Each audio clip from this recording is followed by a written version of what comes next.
So how have you been? How's life otherwise? Good. Going great. I mean, it's been ever since we launched the business, it's been fast and furious. And it's really, I'm so grateful on just the market reception, really. When you launch a new business, you're never really sure. And I think the response has been overwhelmingly positive, and Walker and I are equally grateful and blessed, and I think it really reinforces and kind of corroborates our gut feeling for what the business is in version one versus version two, version three, and down the road. And when we start to talk with people about it and sort of tell those stories, things come to light. And it's just it's going to be a really fun, you know, couple of years ahead of us. I think we can hopefully build something a lot bigger than ourselves, and do something a bit revolutionary, maybe. That's awesome. Yeah, that's what everybody wants to do, right? That's why we get in this. So do you? Is there a huge difference between launching your first business versus launching a second business? Because obviously you learn some things along the way. Yeah. I mean, I think there's at face value right now, there's probably very little difference to the marketplace. What I would say is there's a lot that's different internally, and the way no business is perfect. We all make mistakes. You have some setbacks and all that kind of stuff. And Walker and I learned a lot from that experience. The vast majority of the experience of the prior company was, I mean, overwhelmingly positive, just, almost egregiously so. And the things that we got wrong or didn't do right or could have improved were, um, you know, there were some things of significance, I'll say, but things that we learned from and that we feel like we can really position this business better for the long haul because of it. And I think the symbiotic nature, if you will, of a consulting company that works with clients over a longer period of time, and our typical consulting engagement is 12 to 18 months, which is a pretty good client life cycle, really, versus a transactional type of a component, which could be an M&A transaction or a debt recapitalization transaction or something like that.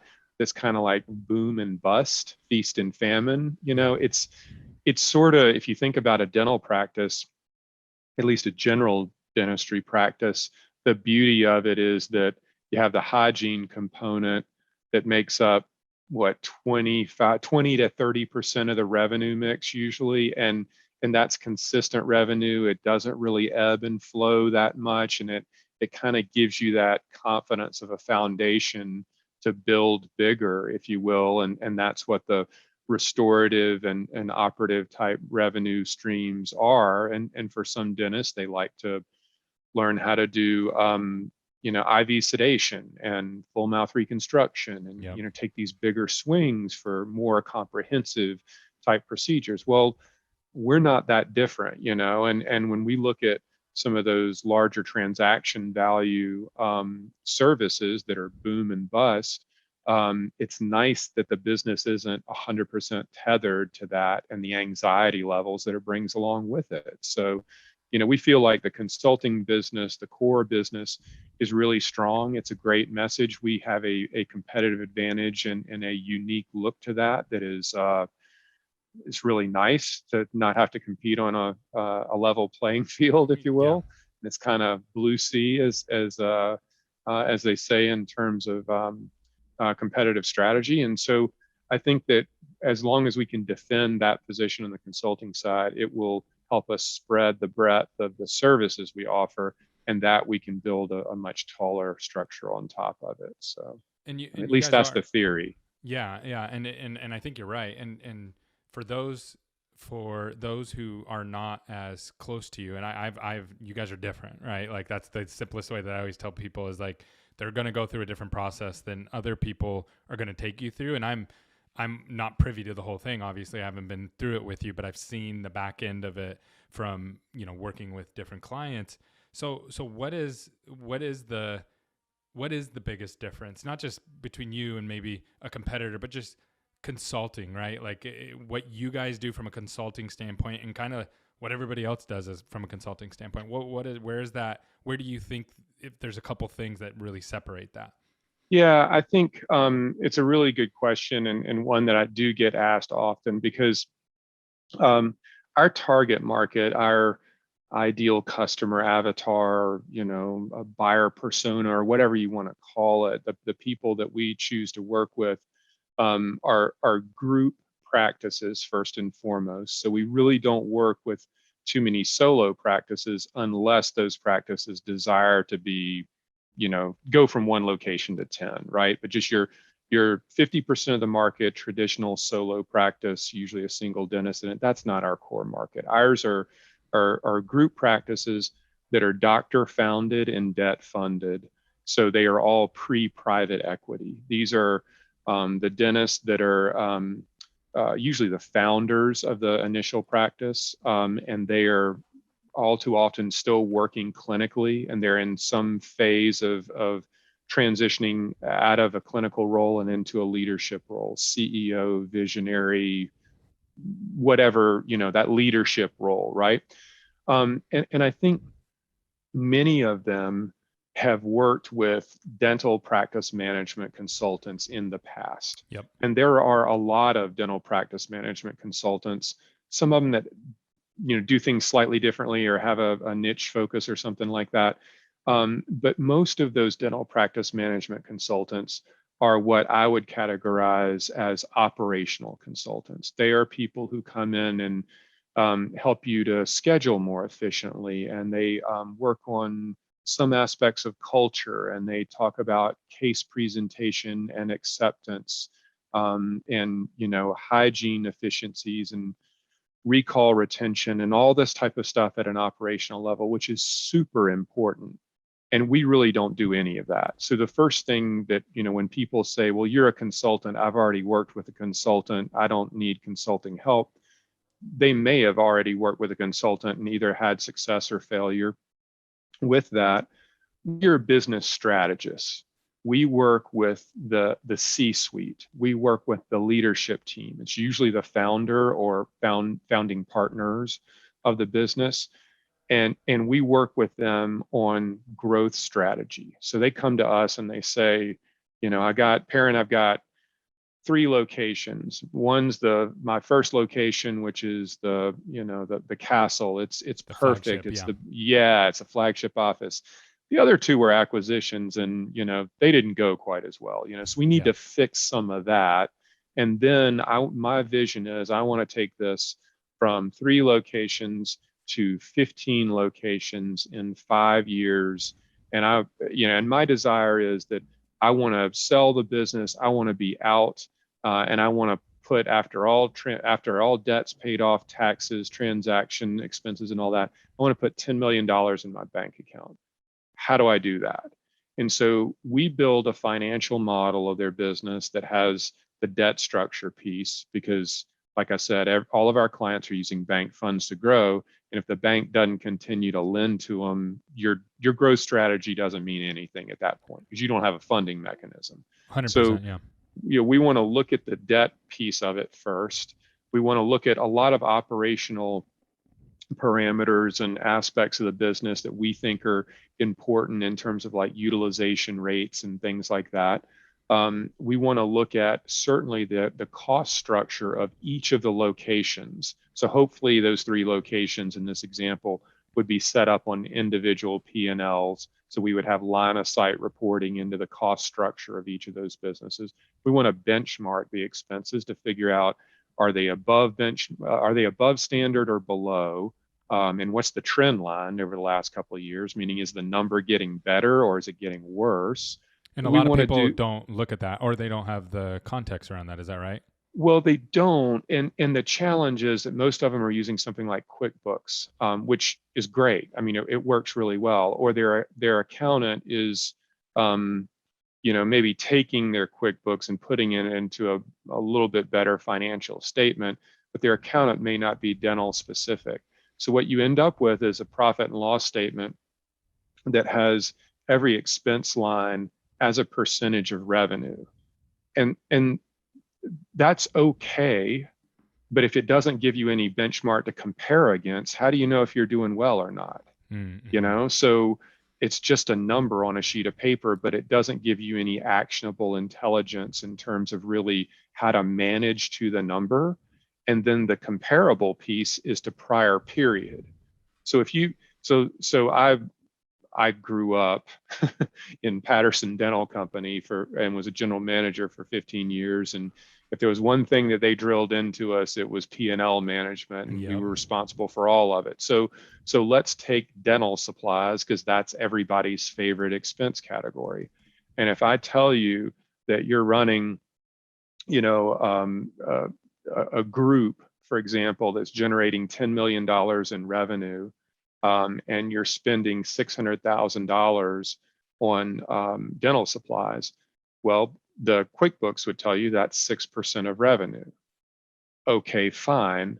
But if I tell you now the benchmark or the standard or the number you need to be aiming for is 5%, now there's a meaning to the number. You're at 6%, you should be at 5. Okay, so that gives me a target to shoot at, to try to drill down waste, to minimize the amount of extraneous supplies that are on the shelves, or misordering or overordering, or something like that. But if I say, well, Gary, you should be at 5 and you're at 6 right now. Where were you last year? Well, last year you were at 7.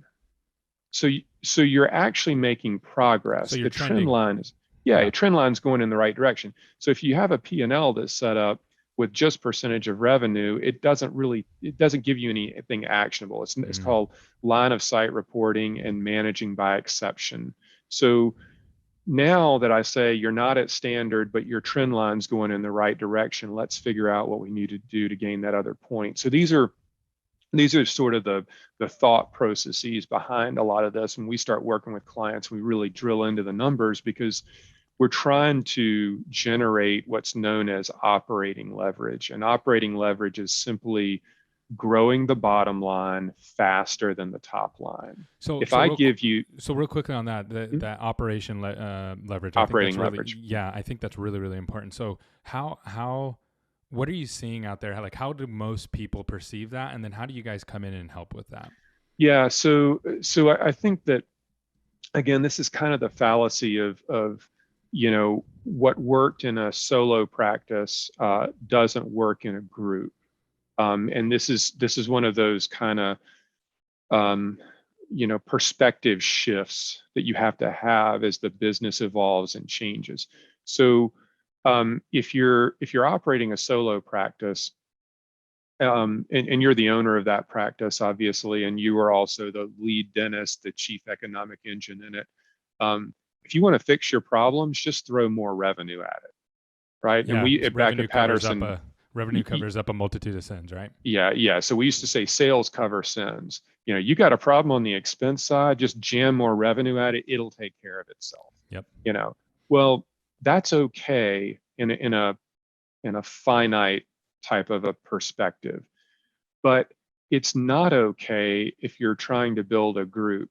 And the reason for that is usually growing revenues in a group, once again, is dependent, not 100%, but mostly dependent upon borrowing money from a bank to buy more locations and just add more dots on a map. But when you start getting diminishing returns, meaning for every additional dollar of revenue you generate, you're generating less and less to the bottom line, not more profit to the bottom line, you can only do that for so long. Operating leverage, on the other hand, says for every additional dollar of revenue that I generate, I'm generating twice that amount in margin expansion. I'm running a more efficient business. I'm controlling my costs more. More of my revenue line drops to the bottom line because the fixed costs of my business, for all intents and purposes, stay fixed. Yes. And so the reason that that's important is because if you're going to build a group, you don't necessarily have to have an exit strategy. You don't have to build for exit. Build and operate is just fine. But if you're going to build a group, the bottom line and growing the bottom line fast is what matters most for two reasons. The bottom line being EBITDA here is the valuation metric by which all group practices are measured. So you want to increase valuation without being dependent upon borrowing more and more money and buying more and more locations. You'd like to generate more valuation with less input, less stress, and less headache. But the other thing is, if you're running a group practice that you want to build and operate, meaning you don't want to exit, then you're going to make more money in your pocket through distributions. And distributions are what's left over after all expenses and debt service is paid. Got it. So then when are people figuring this out? Like what stage? Because I know you guys don't work with solo doctors, right? And I know you're not working with the equity crowd. So you're in private equity back. Yeah, private equity, I should say. And then you have the operation consultants, and then you guys are the strategic suite level consultants. And so when you are operating in that space, that's a window like this, and there's opposite bookends there. At what point are people figuring this out? Is it at office 2 that they're like, oh, I need to get this in line, or is it coming later as they navigate through the space? So I think there are a couple of challenges that they all run into. And so that scenario that I just kind of laid out about increasing profitability at a faster rate than sales and everything is something that some of them may learn. They might have gone to business school and learned it, for one. Most don't go back, they get their MBA. They might have been taught that through a seminar, or even heard it on something like our podcast, for example. Yep. Because I think we're pretty generous about sharing educational information at fairly granular levels. Yeah, so we we like talking about this. Yeah, we go deep on this stuff. So I think there's an opportunity to hear it. Do they learn it, process it, and execute on it is a totally different conversation, and that can have its challenges. Suffice to say, anybody that engages us is going to learn it real fast, because every consulting client we have, we build that financial model for a reason, and we dig into it at a very granular level and expose a lot of things. And inevitably, everybody's got something to fix in their business. So this isn't a hammer job by any stretch. But I think as they're growing from, let's say, 1 or 2 or 3 locations up to, I don't know, 5 or 10 or something like that, as they're in the early stages of that growth journey, they're running into the 3 biggest problems that they run into along the way, in no particular order, are 1, attracting and retaining key associates. That's the number 1 problem in every group practice, and we talk about it ad nauseum. It doesn't matter if you have 2 locations or 1,002 locations. I mean, finding associate dentists, convincing them to join your team, motivating them to do good work and to go above and beyond the call, and stay for the long haul is a huge challenge for every group. The second thing is, like I said, our ideal client is using bank funds to grow, and usually they started with what we call a retail lender, which is really dirt cheap cost of funds over a 10-year term to buy his or her first practice. And that lender might be comfortable with them buying or building a second location. But due to the way those loans are underwritten and the low cost of funds, the bank, the lender, is usually reluctant to lend beyond about $2 million in total loan exposure. Mm-hmm. Yep. They all have, in banking parlance, they all have different credit boxes in the way they evaluate risk profile. And if I'm a lender and I'm loaning money to you, Gary, to buy your first business as a dentist, and you're going to be the personal guarantor on that loan, I have full line of sight into how the business is operated before you bought it. I know your personal financial situation and all the debt you're carrying. Oh, by the way, you're the primary economic engine in that business. That business isn't going down, right? The chances no, of it going down. that's small. about as low a credit risk as you're ever going to find in And today's that's world. why everybody can pretty much get a loan for that first practice, right? Dentists rarely fail and go out of business. Those that operate single practices.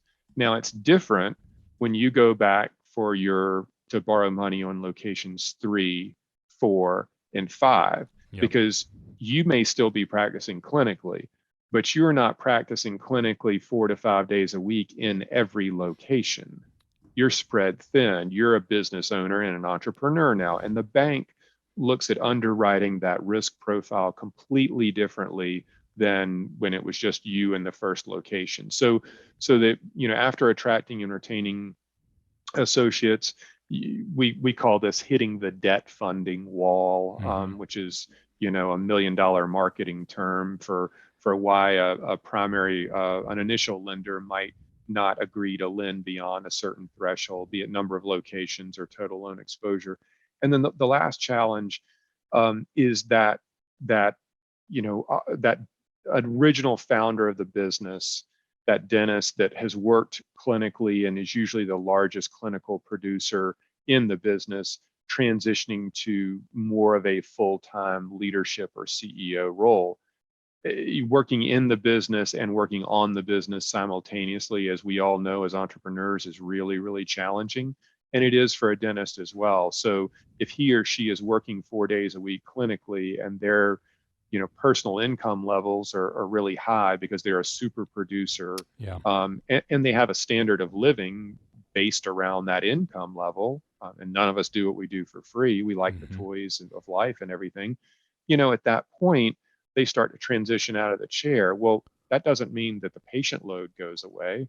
You got to now hire somebody to backfill behind you to do the work clinically that you're no longer doing, to free up time to be the leader of the business. And that's a But hard wait a minute. transition too. Yeah, and nobody wants to take an income hit to do it, right? Yeah. I mean, but again, there are only so many dollars to go around. So how do you kind of migrate or manage that process of extricating yourself from the chair and into a leadership role? And once you do become more of a full-time leader, what do you do? Like, what does it mean to be the CEO of a 5 location? Like, what does the CEO do 24/7? Yep, exactly. Everybody wants the title. They're just not sure what the responsibility is. So it's pretty broad. Chief everything officer, right? Yeah, that's right. So let's walk through those really quickly, because I think those are huge. The 3 biggest walls the dentist hit with growth. And the first one you said is attracting and retaining key associates. And I know you guys have some content. I don't know what you can share, what you can't, but any insight on that? Like, if someone's listening right now and they go, man, I am running into that wall, what would you say to them? And what are some easy fixes that they could actually apply, or some of your techniques that you have around that? Yeah, I mean, it is a huge problem. Everybody confronts it. And you need to be prepared for it. You need to have a solution for it. Now more than ever, right? Yeah, It's even worse 100%. now. Yeah. So let's think real quick, and just kind of dissect that, attracting and retaining associates, and let's maybe think about it from the perspective of the recent dental school grad. I think the ADA numbers, if I remember correctly, were that the dental school graduates graduate with an average of like $275,000 in student loan debt, and which is a staggering number. It's massive. It is, and so they're carrying a lot of student loan debt. They're coming into the workforce. They may have some personal credit card debt. They may be about to get married or start a family, or they want to buy a house, or they finally want to buy a car and not, continue driving a beater that they've had since they were in high school or something like that. So, you have this coming into the workforce and the opportunity to practice your craft, right? And they come out of dental school, or maybe a residency program, or an early associateship or something like that, and they want to make money and they want to be part of something. Everybody that went to dental school was, over the last couple of decades, has been told by dental supply companies and attorneys and bankers and personal certified financial planners and advisors and all this. All of you who went to dental school, it's great because you can own your own business when you get out of dental school. Everybody that went to medical school is part of a hospital network or something else like that, but you can own your own business. So this is what's been drummed into their head, and justifiably so. And that aspect of being part of, or being the owner of something that you have a degree of control over and a seat at the table and kind of controlling your destiny, that is super appealing to young recent graduates, and it's a huge motivator. Yeah, and so it brings out that entrepreneur spirit. Completely does. It completely does. So when they enter the workforce and they're carrying all this student loan debt and everything, and they want to make other decisions that require additional debt, they may not be really over the moon about taking on $1 million loan from one of the banks to buy their first practice. But it doesn't mean that they're not going to. It just means they might not right now. So if I'm trying to recruit one of them, what's different about me and my practice and my business than any other? And what you hear 9 times out of 10 is, well, we pay a higher compensation rate. Well, okay, that's a, I don't want to use a bad word on this podcast because you'd have to put the E rating on it, but that's like a BS type of an argument, because compensation rate is a phony number. Let's talk about income. Income to an associate is a function of compensation rate and volume of dentistry you're going to do. So instead of talking comp rate, let's talk about what a typical associate earns in our practice or in our business the first year or two. So for somebody slow like me, right? Like, you're talking about the difference between the percentage they're going to get paid and how much money am I actually walking away with at the end of the month? Like, what's my paycheck going to look like, right? That's the difference. And you're dealing with people who don't have experience in the industry yet, or they're just new in the industry. So that's why you're saying that number's a little shaky, right? Yeah. So I'll try to make the numbers like really round and really easy, because numbers are hard to follow audibly here. Yeah. So, and these aren't representative of anything; they're just to illustrate a point. Mm-hmm. So let's say that your compensation rate that you are touting to prospective associates is 30% of collections, and the average is, the typical associate in your business collects $500,000. Okay, so 30% of $500,000 is $150,000 a year. That's what the associate is going to earn in income to pay their bills. Mm-hmm. So you pay a 30% compensation rate. In my business, I pay a 25% compensation rate.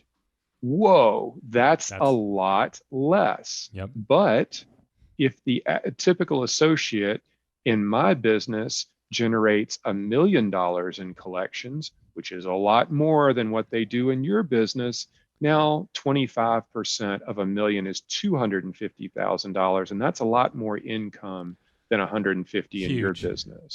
So those new grads, are those, so we're working through these 3 problems, and the first is this, like, attracting and retaining these key associates. So the new grad, really telling them what they're going to get, rather than trying to muddy up the waters and making it complicated. And then, do you think the new grads are the lowest hanging fruit? Like, is that where you start first if you were a dentist? Well, I think you have to have a strategy for that. I don't know if I'd say it's the lowest hanging fruit, but I think the clinical compensation rate is one that people just get wrapped around the axle on, and they frankly, they need to redefine the debate. The second piece of this is millennials. This is going to be a broad generalization, and I'm a Gen Xer, but so I'm a geriatric millennial. So I just found that out like last year, and I'm offended right off the bat. So go ahead and hit us with it. We're good.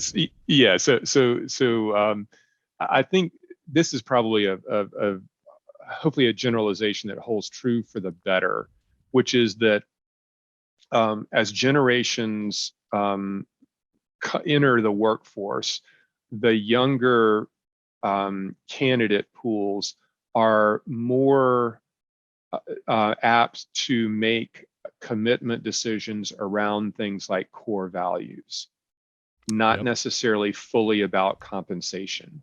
So what we find is that the very successful group practices that are all about the money and the numbers and don't have mission, vision, values, and culture and all of that really dialed in are at a disadvantage on the recruiting trail. Yep. Again, part of being a component of being part of something bigger than yourself is not just a seat at the table, but it's also belonging. Yeah. And it's being part of the mission, right? Being part of the tribe or the group that you're moving in the same direction. And I don't want to get us too far off track, but I wanted to ask you this.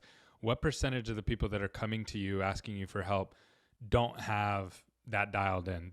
Not just the culture, but just the vision and the values, and like what percentage of group people hitting your front doorstep don't have that?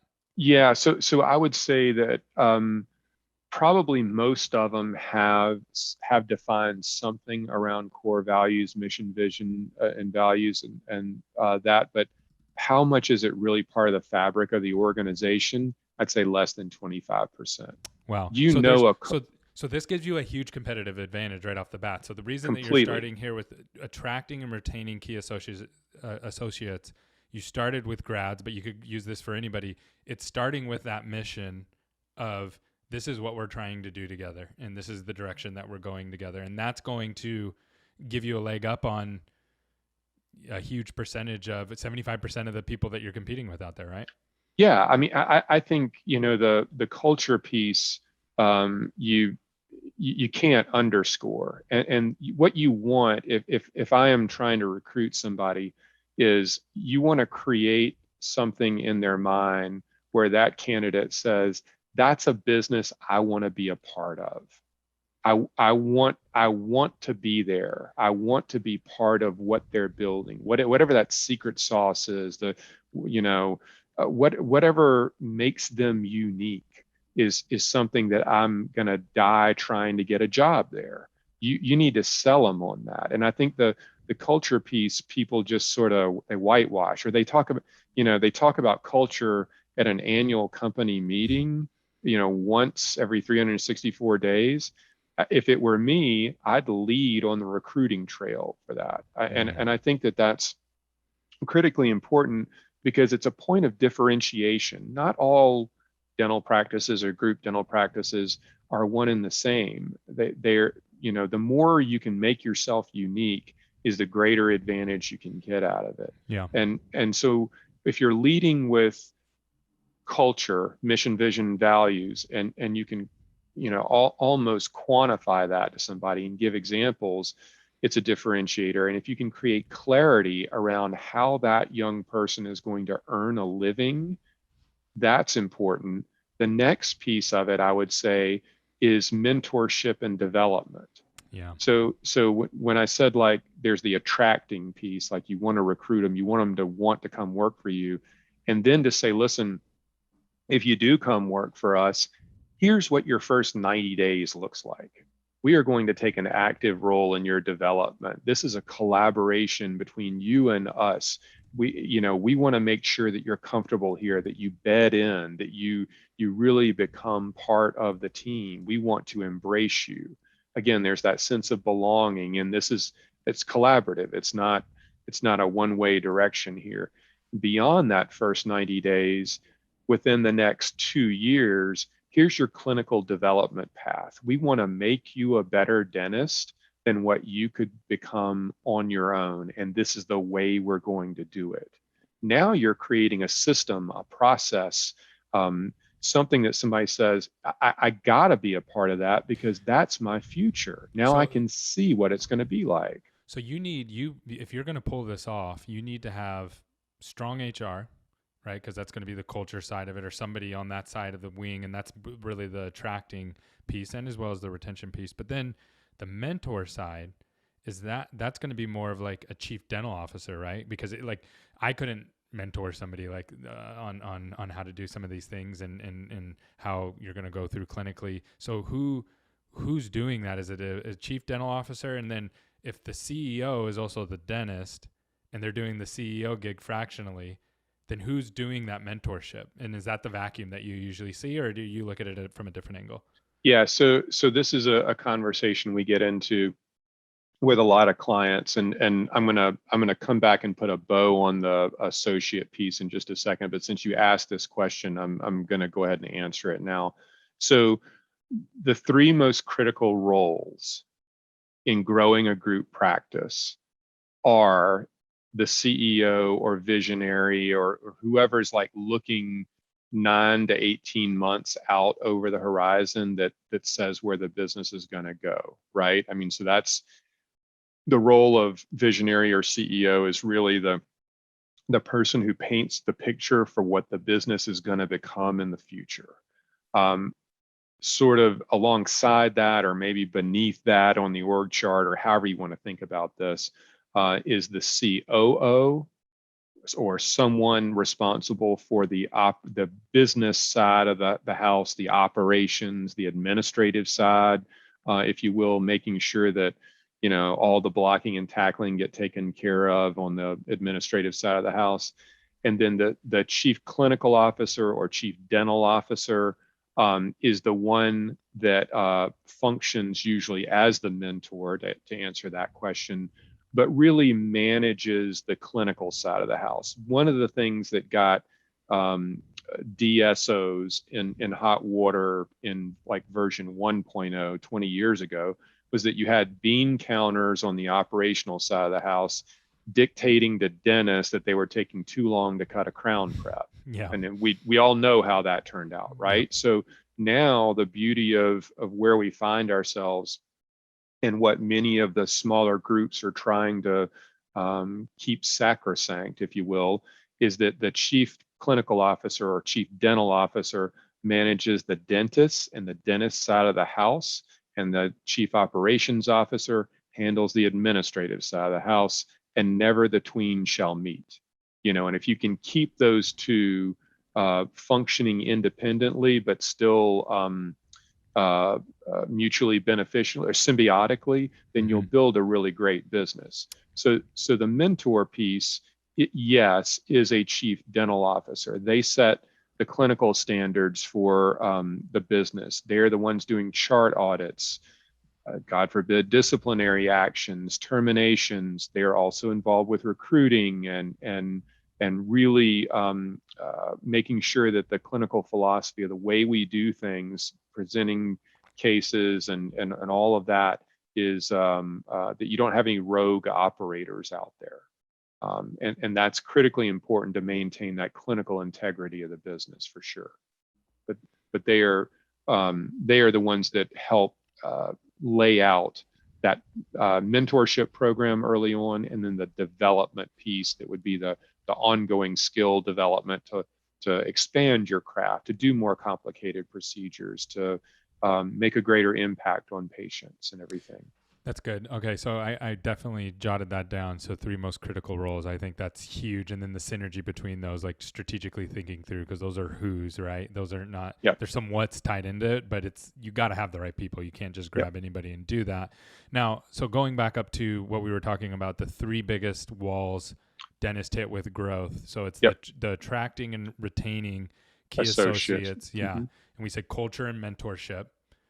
Yeah, and can I add one more thing to that before we get to the other two? So the bookend piece, I talked about using our thinking through culture and understanding compensation rate versus income and all that on the recruiting trail. And there's the onboarding and development piece. The last piece to this is kind of what we talked about when we said that dentists, while they're in school, are taught that you can be an entrepreneur, you can own your own business, you can control your own destiny and all that kind of good stuff, which is largely true. To have a group practice that doesn't solve for an equity opportunity is a major miss.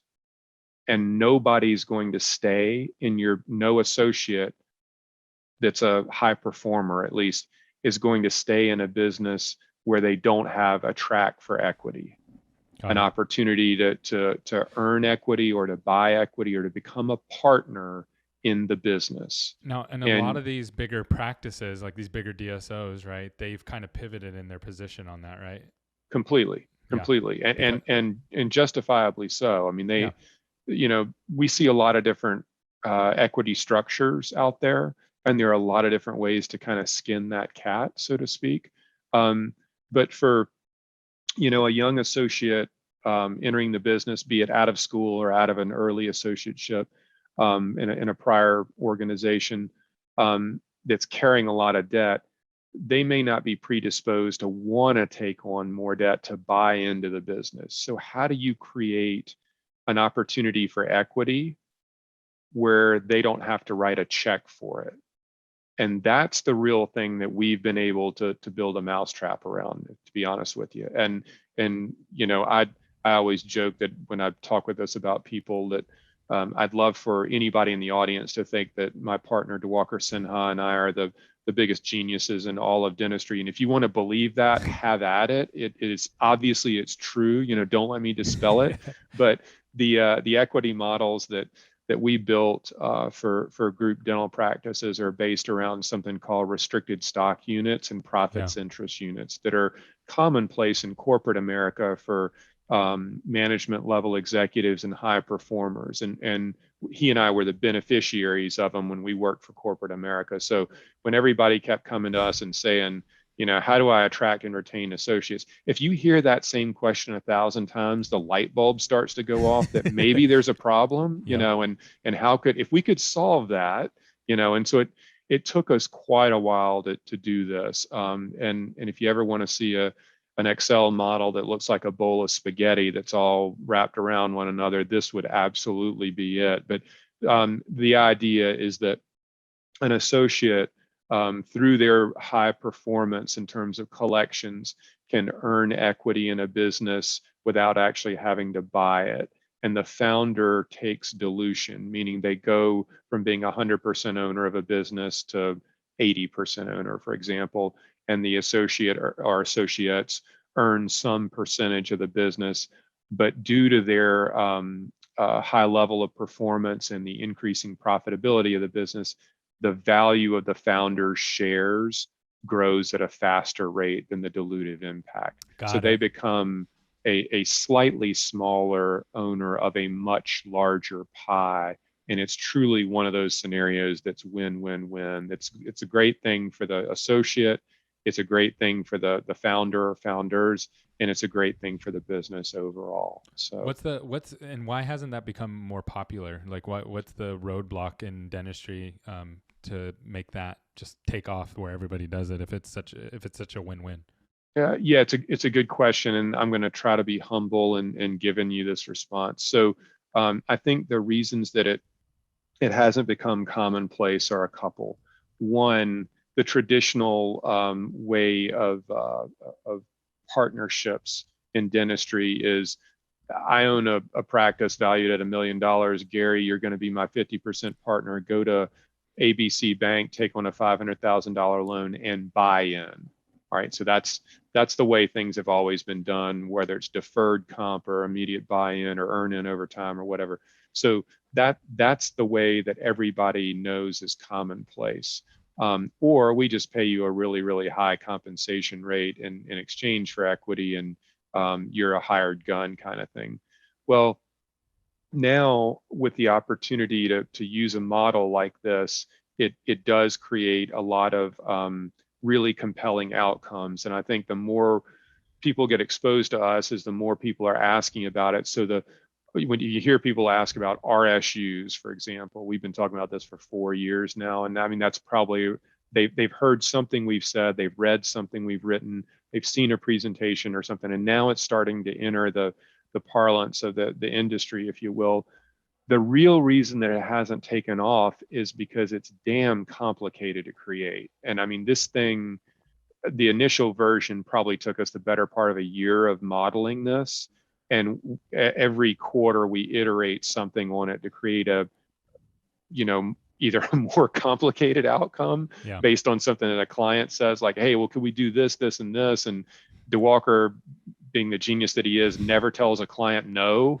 So I mean, I'm like, great, you just obligated our data and analytics team to however many hours of work to come up with this. So I think it's super complicated. We've had a lot of CPAs actually say this is incredibly compelling, and I have no idea how you built it.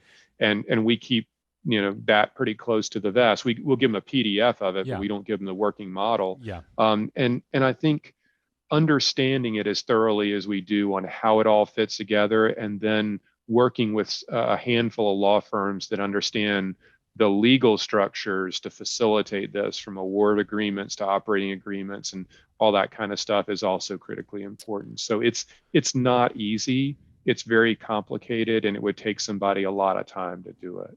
That's great context. So we're talking about the three biggest walls that dentists hit with growth. So the first thing is going to be attracting and retaining the key associates. That's we use culture, mentorship, and then you use the equity buy-in to really retain things. And that's kind of your guys's ace that you guys hold, that you've built out and done a great job with that and helping folks with that. So then you said, and if you're okay with this, you said the second thing was banks become reluctant with the money, right? So they're more than happy to give financing for that first practice, no problem. And that's pretty much a yes to everybody. But now you're moving past that $2 million mark. How do you solve that? Where do you guys go to solve that? And I know I work with you on several accounts in DeWalker as well that have 10 or 20 locations. How are you walking through and solving that with them? Yeah, so it's really from the lender's perspective. This comes back to something called concentration risk. And concentration risk is that banks don't like to have a large amount of loans outstanding to one borrower. In case that one borrower goes under, it creates a negative impact on the lender. Okay, so when I say they hit a ceiling around $2 million, that's not a hard number. It kind of just ends up being around that number typically that we see. And there's a very real reason for it. And it's not that banks aren't good at what they do, or they're being they're being actually really good at what they do, right? Oh, banks completely. The banks protect their money and protect their investment. Right. Yeah, banks are conservative for a reason, and we all, as consumers, we want them to be. Yeah, it beats the alternative. So the challenge becomes, and what we typically see is that so a client will come to us with, let's say, 5 locations, and when we build and they've acquired or built or bought 5 locations within a relatively short period of time. So what we'll see when we build a financial model is that bank number 1 loaned the money for locations 1 and 2, and then they pull the string on them, but the dentist was hell bent on acquiring location number 3, so they went to a different bank to fund the purchase of location number 3. And oh, by the way, that second bank, agreed to fund location number 4. And then they put the brakes on it, but they had to have location number 5. So they went to a third bank, like a municipal bank or something like that, a local bank, for that 5th location. So now they got 5 locations and 3 different lenders. And when we look at this, this is a structure called subordinated debt. So locations 3 and 4 with the second lender carry a slightly higher interest rate, and probably usually more of a greater prepayment penalty. And the third lender that funded location number 5 has an even higher interest rate and carries an even more extreme prepayment penalty.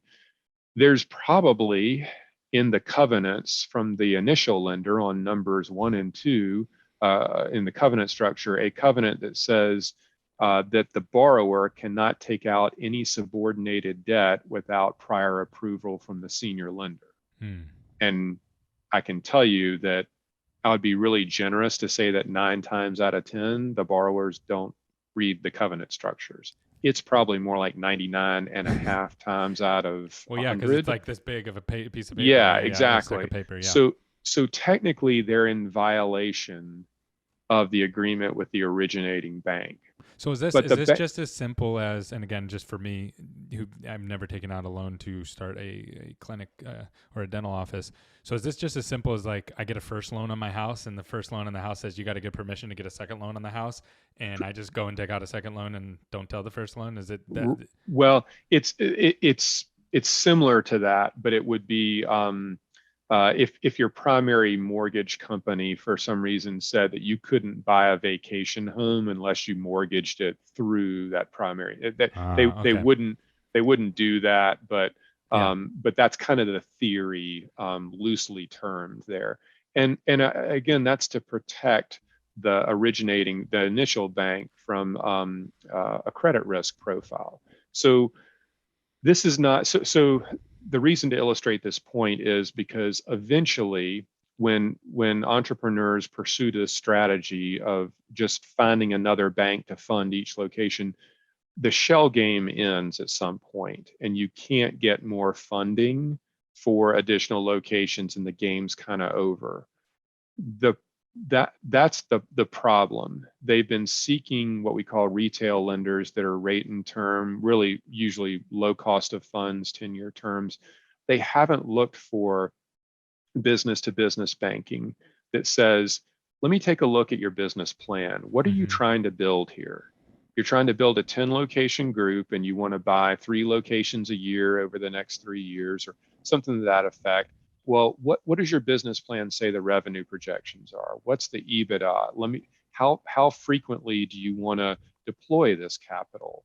What's the end game here? So you haven't really sat down with a true business to business lender and laid it all out for them. Mm-hmm. And And how deep do you guys go into that to help these clients? Like if I'm a dentist and I'm like, okay, I'm on location 2, I need to figure this out. I don't want to go to my third bank to get this loan because it's really not going to put me in a good position. Where do you pick that up and yeah, then hand that off? I would say that probably about 40 to 50% of the clients we work with, about 1 out of 2, um, we encountered this situation, and it it might not you might not hit a debt funding wall if you want to buy a new practice, an additional practice every 2 years. Banks may be perfectly comfortable with that.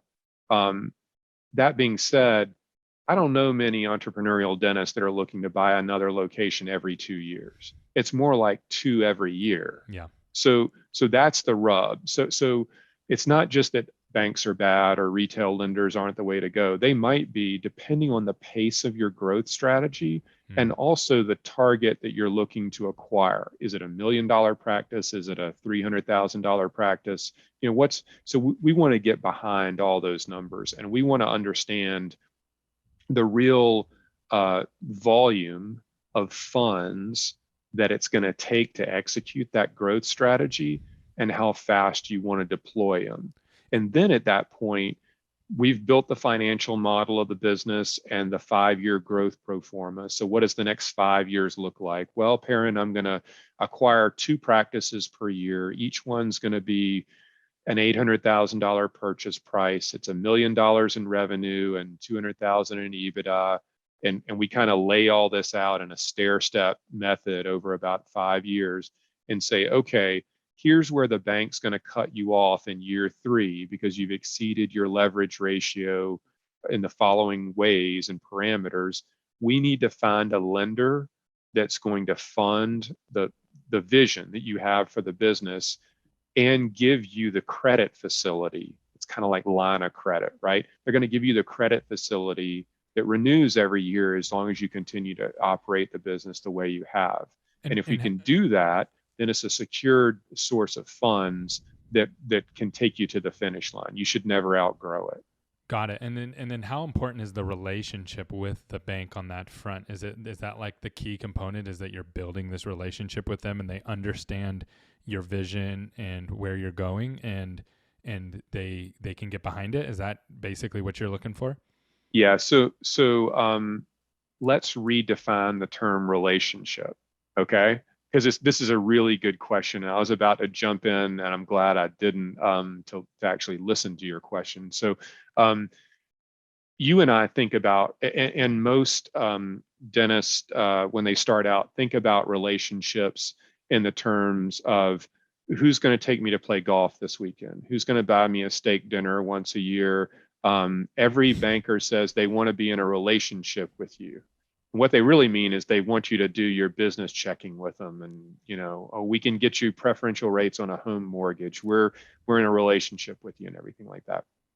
That may be true up to a point.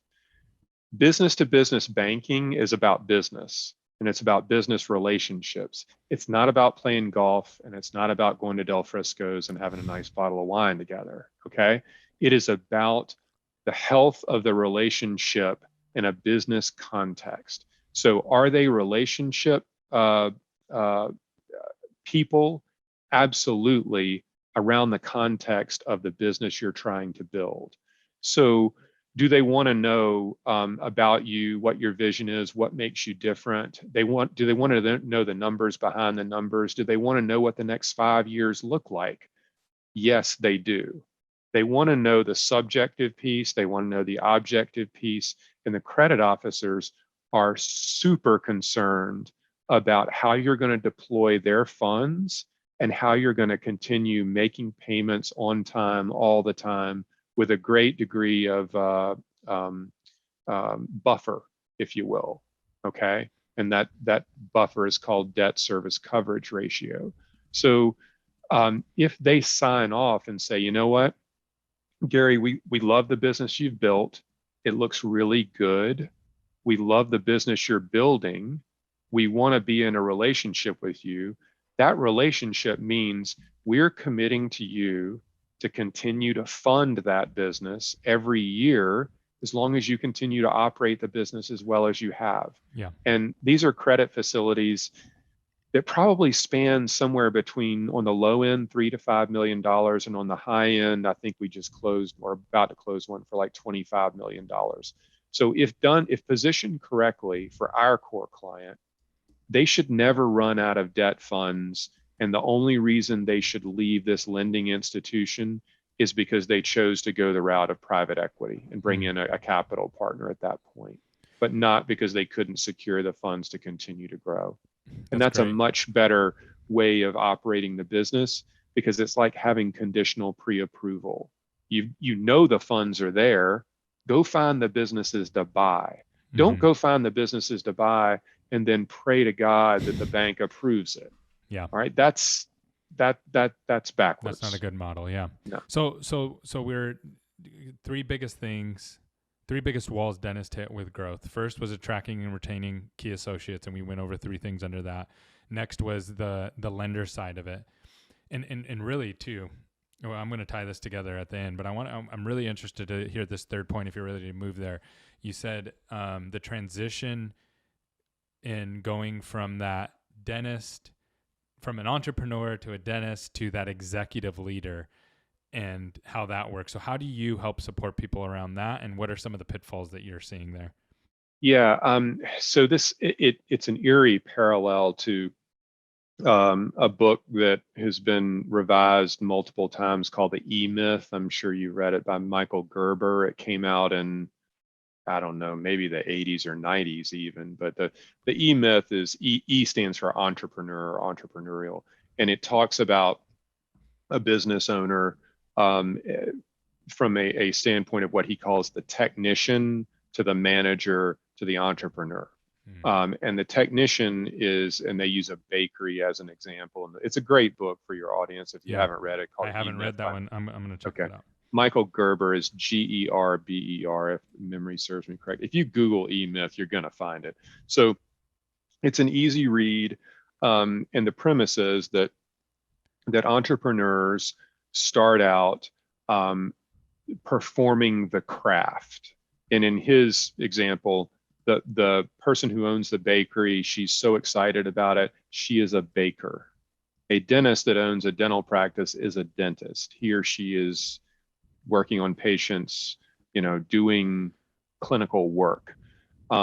Then you transition to a phase of like starting to replace yourself in a productive capacity, and you have to manage the growth of the business. And then when you have productive capacity taken So care that of, would, just real quickly, just for me. So the baker, so I'm awesome at baking. I love baking cakes, but now I need to start managing payroll and moving the funds around. That's the manager portion, that's correct? that's right. Okay. That's right. Yeah, managing the bakery, hiring additional bakers to work with you to expand the productive capacity, and marketing the business, right? I mean, why does somebody want to come to your bakery or your dental practice? So there's the management aspect, and then the entrepreneurial side is the leadership and the growth piece. Do you want to own more than one bakery or more than one dental practice? So, a dentist working in the chair on patients every hour on the hour that business is open. Let's face it. I mean, they usually generate a lot of revenue, and they usually make a healthy amount of personal income. But when they are practicing their craft, working in the business on patients, they're not thinking about marketing. They're not thinking about running a business or anything else. They're only thinking about cutting the crown prep that's right in front of them. And that's what they do 35 to 40 hours during the week. And then they work on the business with whatever time is left over. And you couple that with the fact that dentistry as a profession is incredibly physically demanding. It is hard. Yeah. It is, physically taxing. And you have to be fully present, right? You don't get completely. to be, you can't be multitasking. No. So, a lot of people that we work with or who we talk with, are in some phase of building a group. And one of the reasons they want to build a group is because they don't want their personal income to be 100% dependent upon their physical productive capacity. And I think that is smart. Yeah, diversifying, right? I'm making a lot of money, but it's one bad accident and all of it's gone. Yeah, I mean, you get a tremor in your hand, or something happens with one of your shoulders, or some of them have vision problems and depth perception, and all. There are a lot of things that can go wrong. So deleveraging the business and your personal income away from you being the sole clinical economic producer is wise. So now, as they start to transition themselves out of the chair, the challenge becomes, well, wait a minute, if I got to pay an associate to do the work that I used to do, then how much is left over for me and my family? So how do we reverse engineer the numbers that create a soft landing so that someone doesn't take a 6-figure income hit to replace themselves in productive capacity? So that understanding the impact they need to make on growing the profitability of the business to offset the cost of employing that associate is critically important. Now, nothing goes according to plan ever, but if you have no idea the volume you need to make up to offset that, hope is not a strategy, as we'd like to say. Yeah. So I think that's the first part of it. Like, how do you replace yourself in a clinical capacity? Do you do it all at once? Do you drop one clinical day of work over the course of a quarter? And after a year's time, you dropped one day a week, once a quarter, and now you're out of the chair completely. If you are able to do that and maintain a standard of living, then what do you focus on as CEO? Like, what does the CEO actually do? And what do they need to be focused on? And so some of that is direction, some of it's coaching, some of it is exposing them on best practices, if you will, and running a group. Some of that is helping if they want to grow through acquisition. Just for example, okay, well, what type of practices are we acquiring? What type of practices should we not acquire? Just because a practice comes on the market for sale does not mean you have to bid on it. If you ask the business development guys of most enterprise level DSOs, they'll tell you that they close on less than 10% of the practices they see. Why is that? They're very disciplined in terms of the pitches they swing at. So it's stuff like that where when they transition out of the chair in a clinical role, then it's helping them size up what a leader does for the business. And then also what I would say is like the cadence at which they choose to take down initiatives. So when we build that 5-year pro forma that shows that they're going to build a whatever 15 location group at the end of 5 years, and it's going to be 30 million in revenue and 6 million in EBITDA or whatever. Well, that sounds great and it looks really, really good in an Excel model, but what do we do tomorrow?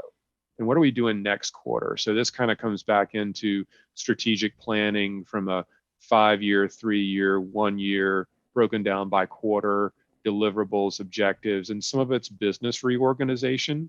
We go through a lot of creating legal DSO structures and operational DSO structures, and what does all that mean? And then some of that associate equity type stuff we talked about before, that can be a component of it. But it's the idea that you break down the big initiatives into more bite-sized chunks, and you start less and finish more. And that's all about execution on a quarter by quarter basis. And so sometimes helping them kind of navigate those waters till they get comfortable in the role and their own skin is something that takes a little bit of time. And that's, having been in leadership positions, I can tell you that leadership can be a very lonely endeavor at times. I'm sure you can relate. Yeah. And they're things that you learn on the job, and if you live to tell the story, that means you didn't sink the boat, and there are other times that you need to have counsel that says, please don't do that, let's do something different, and I think that's important to have that type of an advisor present. That's huge. So I took away 3 things from this. So from that topic, so 3 biggest walls dentists hit with growth. So attracting and retaining key associates. So that's a relationship with your team. And then it's getting the money necessary to fulfill your vision. That's a relationship with your bank or your money, depending on how you want to phrase that. And then really that last one you said is really a relationship with yourself. Is that right? Yeah, a lot of it is. With I some think help. You have to have somebody outside because you don't know what you don't know, right? Like you need somebody who's been there before to help you get ready to go into this transition that you're going to jump into. Well, I think that, so I'm going to try to be diplomatic in the way I answer this question. What I'll say is, in my opinion, trial and error is not the best way to build a business. Mm-hmm. And because it's slow, right? It's yeah. So when you talk about, or when somebody talks about working with a consultant or a business coach, and I work with a business coach, an entrepreneurial coach. All right. Yep. So I'm like proof in the pudding, if you will, that what I tell my clients, I do the same thing for me. Yep. Well, so why would you want to work with a consultant or a coach? Well, they broaden your horizons. They teach you things that you don't know.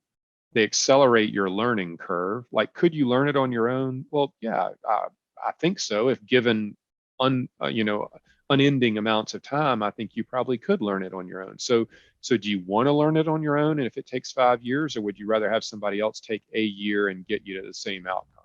So what is time worth to you to get there?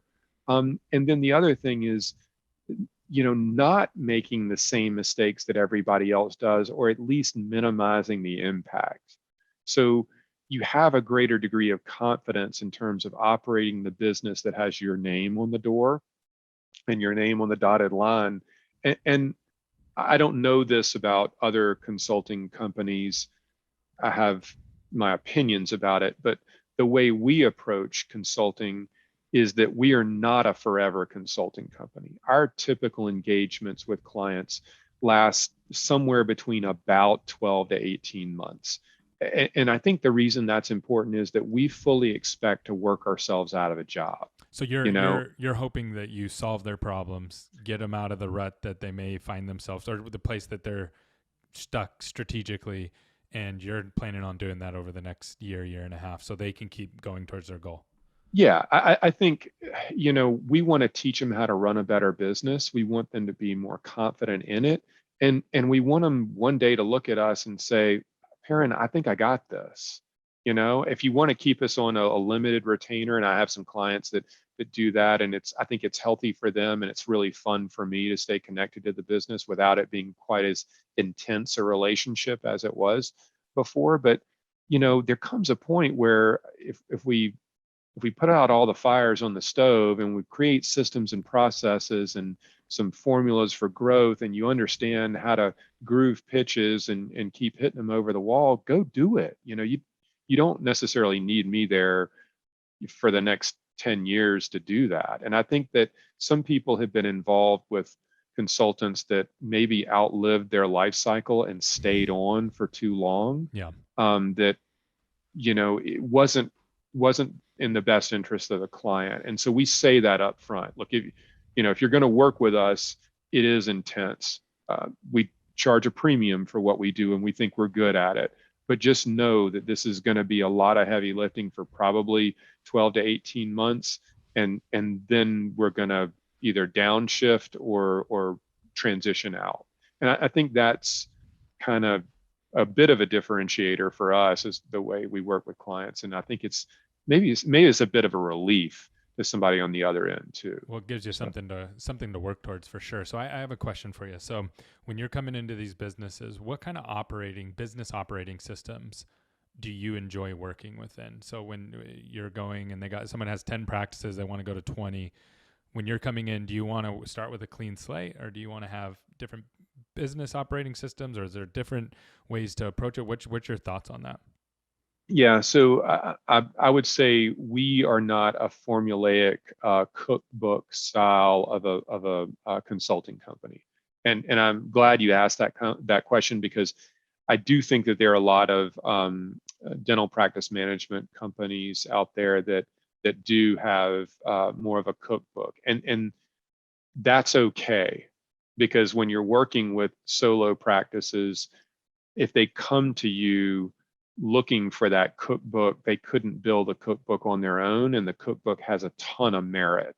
All right. So for us, we work with specialty groups, we work with multi-specialty groups, we work with general dentistry groups. Some of them have centralization of services, some of them have no back-end support, some of them are growing through de novo strategies, some of them are growing through acquisitions, some are a blend of both. It's all over the board. So the reason we build that financial model that I referenced earlier in the conversation is to give us an understanding of the performance of the business and where there are gaps, where something is not hitting on all cylinders. That allows us to go into the discussion around systems and processes and the way they do what they do. One of the things that when we have people first reach out to us, I always ask them two questions. The first question is, what are you trying to build and why? I know that's probably two questions technically, but what are you really trying to build and why are you trying to build it? Because I want to understand, do they have clarity around it? Or is this just hey, everybody else is doing it, I want to do it too? Well, or something like, I want to be the best ever, right? Or something like that. You can't even measure it. Yeah. Yeah. I'm like, this is going to be a challenging conversation to have, but if they don't understand what they're trying to build with any clarity and the why that's driving them, those are some of the things that I can only solve for on a very limited basis. On the other hand, when you talk to somebody who can answer those, they know the answers to those questions. And as soon as they say, I want to build this type of I want to build a business that's built for exit in 5 years and it has a predefined outcome. This is where I am. They know where they're going. Okay, I can work with that. Or if they say, hey, I want to build a lifestyle business that my kids are going to go to dental school and come into in another 10 years, and I want to make sure it's ship shape for them, and that we're going to have a legacy business. I'm great with that too. You know what's your driver, so what are you trying to build and why? And then the second question I usually ask them is, if we're having this conversation 3 to 5 years down the road, how do you define success both personally and professionally? And that tells me their future mindset and really what they're driving at. And it further corroborates the first question, both on a personal and a professional level. So now I understand what's motivating them and why they've entered the business. We can talk about where they are from an operational integrity standpoint, systems and processes, and we can start to identify weaknesses or pain points or inefficiencies, and we can start to, based on what we know they want to build, we can give better recommendation on what process is going to work best. So you're agnostic then of what operating system. You just want to know mentally where they're at so you can help them through the journey. And then do you guys recommend any operating systems at a certain point to help them organize things, or again, are you not in that part of the game? When you say operating systems, do you mean like practice management systems? No, like how they run their business? Like, how do they run their meetings? How do they organize, launching de novos? How do they make that happen, right? Yeah. So what I would say is, DeWalker and I, kind of, through our entrepreneurial journey, we benefited immensely from the EOS system, entrepreneurial operating system. Yep. And I know you guys are EOS, y'all are Mm-hmm. working with an implementer, and Yep. I think it's great to see. And we flourished under that system. So when I talked about 5-year, 3-year, 1-year, quarterly, all that's built off of EOS in our mindset. And Perfect. we still have our level 10 meetings and our scorecard and our accountability chart and all that kind of stuff. So we're big advocates of that. And we use some of those tools with clients that we work with, even though we're not certified implementers. Yeah, I get it. And but then you like to see something like that for these practices, so that way they can organize. And shout out to Josie. Yeah, Josie's helped us a lot with EOS, and she does a great job, and she really understands it. And I know there's other people that you work with out there with too. But when I'm walking in to a relationship, having some kind of system. If I don't have a system, you're going to say, hey, you should look at EOS as an option.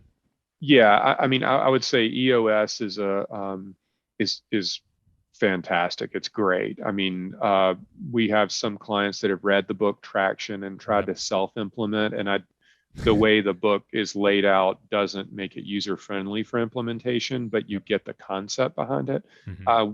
We derived immense benefit from working with an implementer like Josie, and I've actually got a client who's working with her, and though I don't know her, I know of her, and it sounds like she's a genius at it, which is great. So, I mean, I think there is a lot of merit to that. The other thing is that I said earlier, one of the things we try to impress upon people in terms of goal setting and rocks and all that is the start less and finish more piece.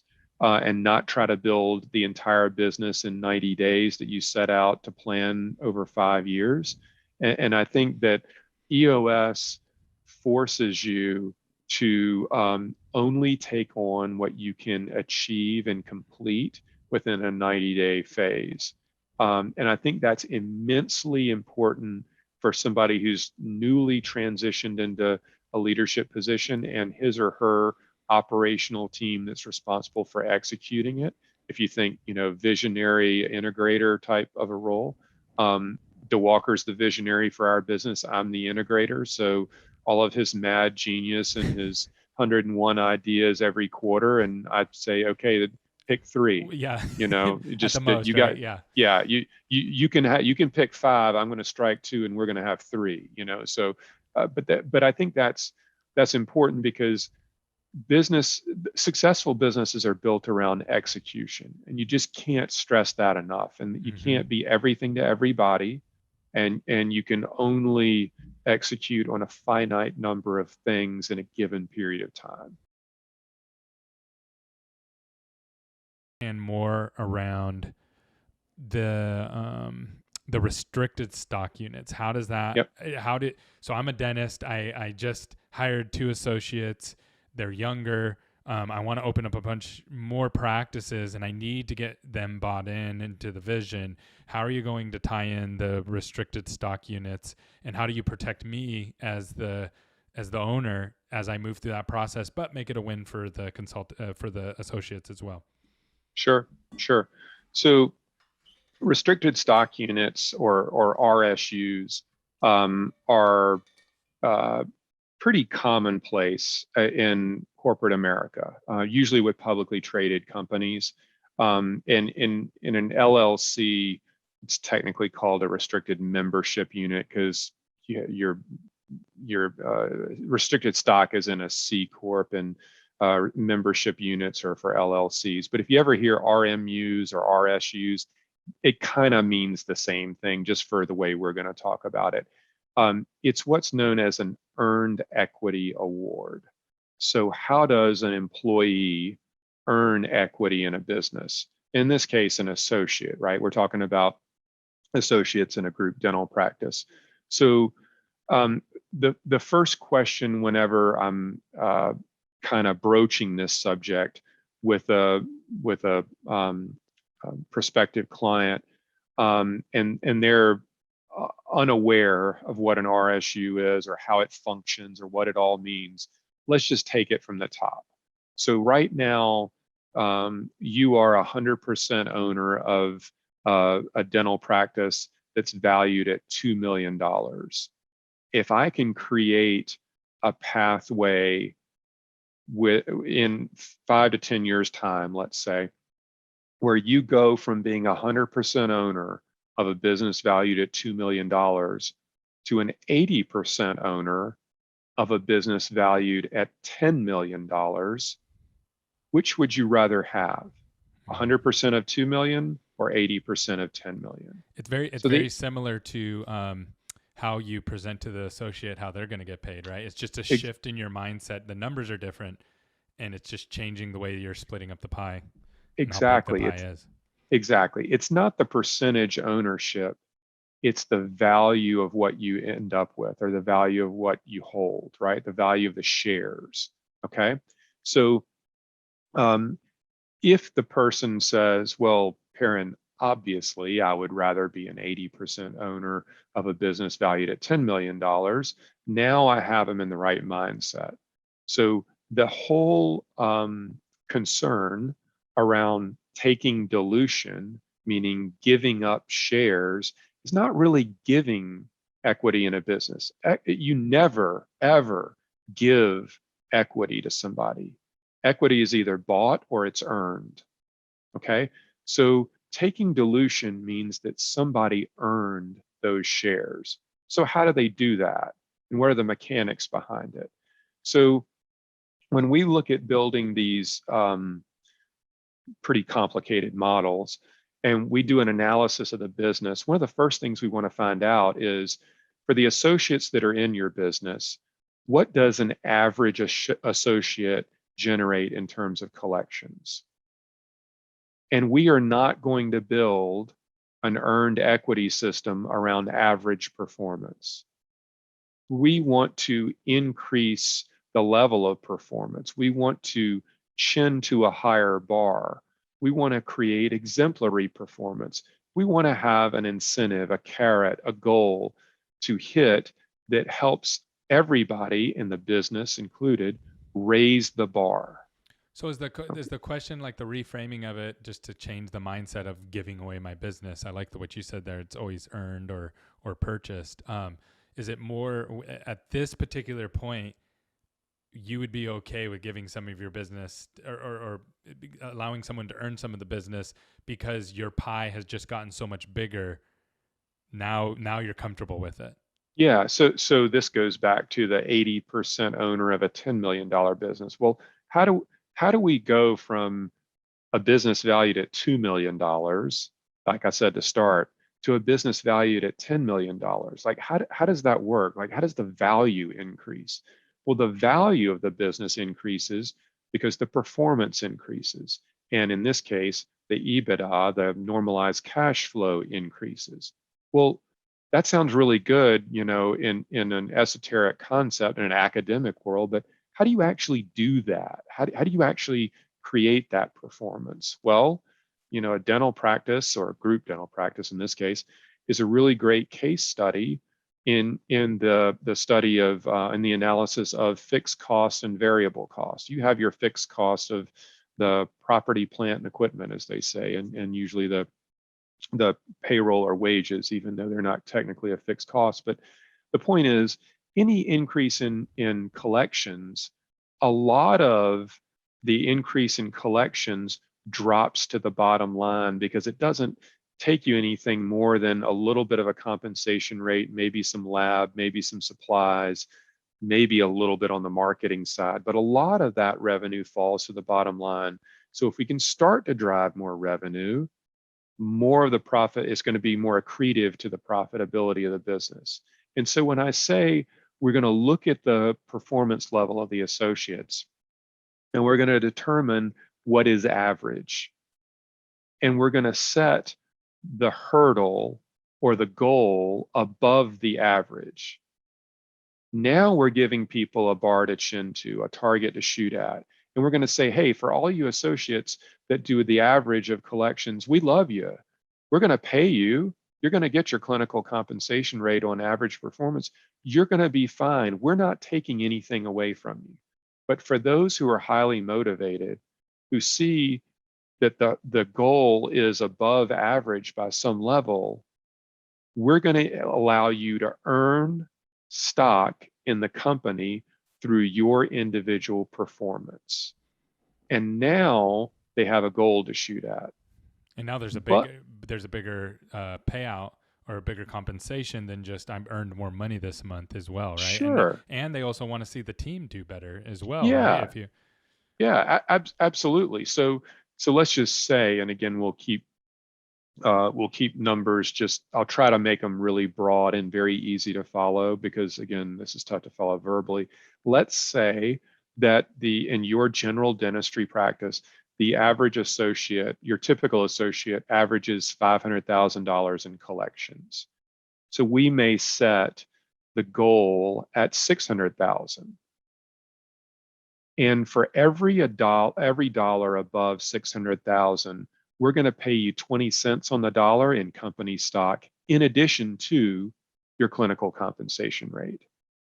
So now for that associate, when the average is 500 and the goal is 600, for that associate that puts up a $700,000 number, that's $100,000 above goal, 20 cents of every dollar, or $20,000, they earn in company stock. So this is a great way to have an earned equity incentive for them to become a partner in the business without actually having to buy into the business. And it's a great thing as a motivator for a business owner to motivate above average performance. It's also that very unique differentiator on the recruiting trail. So you go back to those young dentists coming out of school that are carrying all the student loan debt, and they're interviewing with 5 or 10 different groups to join. Well, why do they want to join yours?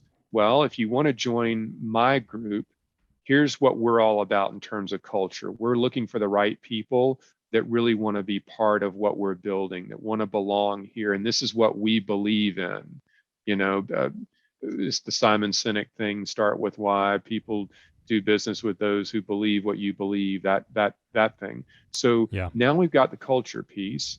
We have a really good system to support our dentists that are coming into the business. We're going to develop your clinical skill set. We have a great marketing engine because we work with SMC National, and they generate so many flipping new patients, we can't get to all of them. So you're going to, not only are you going to have a good clinical compensation rate that's market based, but we're going to generate more patient volume. You're going to get more at bats. And hey, if you produce or collect above average performance based on these metrics, you can become a partner without actually having to write a check.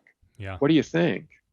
that's a Huge. pretty compelling pitch to a How young associate. When is the first time that you installed a plan like that? How many years has it been since you put your first one in, or your first?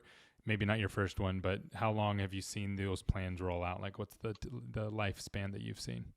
It's probably about between 3 and 4 years, I think, something like that. Hmm. I ought to know this, and shame on me for not, but I would say that we probably work with 40 to 50 different clients over that period of time to roll these out. And they could be general dentistry. Some of them are specialty. Yeah. Some of them are based on restricted stock. Some of them are based on profits interest, but they're both earned equity. The principles are kind of the same, even though Yeah. the And then mechanics are different.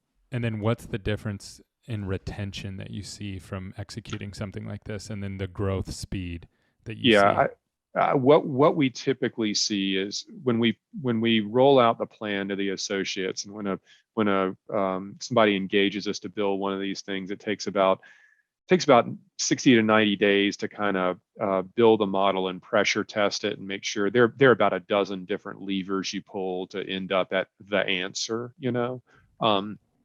and after we've done that, we've worked with legal counsel to develop the contracts and everything that go along with it. Then the client comes to Charlotte with their associate or associates, and we do about a 3-hour presentation on it. The first thing the associate looks at us like, this is smoke and mirrors. It's too good to be true. What am I missing here? What do I got to give up to get this? And when you finally get around the corner to say, this is something known as an added benefit. We're not taking anything away. If you don't hit the goal, you just don't hit the goal. There's no punitive measure. So once we get past that, then typically what happens is the associates catch on fire early on, and occasionally we set the first year goal too low based on what their performance historically had been, and all of a sudden the motivation piece kicks into a higher level than what we anticipated.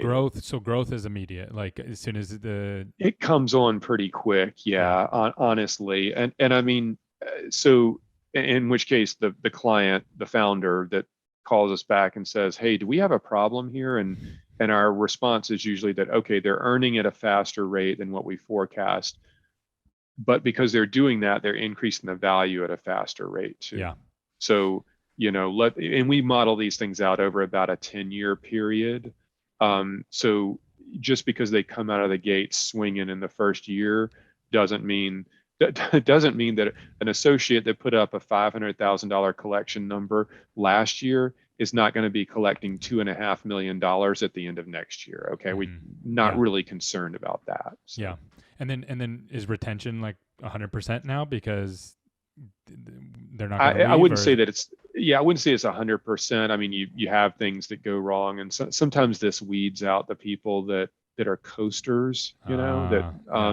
Which. That's okay. I mean, not everybody's a high performer. I mean, it's okay to be, middle of the pack and be a highly compensated dentist, producing average numbers of collections. It doesn't mean that you're worthy of becoming a partner, but it doesn't mean that you got to go. Yeah. It's okay to keep them. So, but retention's super high though, right? Like, you're going to keep most people who want to be a part of your organization. Yeah, absolutely. And great. The other thing is that we get asked questions a lot about this from okay, they're earning stock in the company. There's another piece called a vesting schedule, and in technical terms, what a vesting schedule means is that just because you earn equity in the business this year doesn't mean you're 100% owner of the award this year. Usually the award vests or becomes yours over a 3 to 5 year horizon, and that's another retention piece. So what we don't want to have happen is for that associate that put up average performance last year to have an equity opportunity, come out of the gate swinging, put up a huge number this year, earn $400,000 or something just crazy. Not that it would ever be that much, but just say that they earned an egregious amount this year, spike the football and look at the founder and say, thanks a lot, I'm out. cash me out now. Yep. So it is real equity. It does have to be redeemed if somebody leaves, but because there's a vesting schedule, they have to stay for a longer period of time till it becomes 100% theirs. Or if they leave prematurely, they forfeit the unvested portion. And if you ever have a friend that works in, a publicly traded company or corporate America, and you ever hear them say, God, I really hate working for XYZ Corporation, but if I leave, I'm walking away from 250 grand in company stock. They have the golden handcuffs on me. Yep. Golden handcuffs is what they're saying is that's the vesting piece of it. Got it. So That's it's awesome. the retention piece does have is tied up with vesting as well. Where can people find you? Like, how can people connect with you? Yeah, so our company website is www.polarishealthcarepartners.com. We searched for the longest unused URL, and I think we found it. So polarishealthcarepartners.com. If you misspell it, that's completely understandable. I do too, and I own part of the company. So that you can find out a good bit about us off of our website. And we're, as you well know, in the throes of releasing version 2.0 of the website, and there'll be more good stuff to come from there. And I think that for what the website is right now, in the coming months and over the next year, there'll be a lot more content to be consumed off that site and a lot more ancillary services to be explored off that site. So I'm excited about what that'll become in terms of telling the story of Polaris. My email address is perrin@polarishealthcarepartners.com, which is PERRIN. And people are more than free to shoot me an email at any point in time. You can even connect with me off the website or book a call or anything like that if you'd like to. Yeah, and something too, you can connect with Perrin on his website, so polarishealthcarepartners.com. You can actually follow him on his podcast, and he does a great job. If you like the stuff that Perrin's going through, he goes even deeper on his podcast, and you can tell he loves it and he's passionate about it, and they know their stuff, so they know their numbers, and they dig really deep. So Perrin, thank you so much for being on with us today. I appreciate you giving us 2 hours of your time today, and the information that you shared is awesome. It helped me understand better what you do, but also I think it's going to really help other people realize how awesome you can help them be in really removing some of the barriers that stand in the way of getting to their goals. So thank you so much. I really appreciate your time. Gary, believe me, it's my pleasure to be with you today. Anytime, any amount of time for you and your team. Y'all are a pleasure to work with. And I'll tell the audience in closing really quickly that I have the maybe good fortune of coming up against so many marketing companies in the space, and there are probably an equal number of marketing companies as there are dental practice management consultants, truth be told. And the thing that connected me to Gary was that Gary's of all the people that own and operate marketing companies, they're usually pie in the sky, fluff type people. Gary is the only analytic I have ever met who understands truly marketing at a granular level, like cost to acquire a customer and lifetime value of a patient and all that type of the metrics that matter in terms of where your marketing spend goes. So it's no mystery as to why we relate to one another and work so well together. But you and your team are class A. Y'all have produced phenomenal results for our clients, and we are really appreciative of the relationship we have with y'all. I feel the same, and we both love coffee. So heavily addicted and invested into coffee. So exactly. Well, I appreciate it, Perrin, and I'll be connecting with you soon. I'll give you all the shoots of this well, let me stop.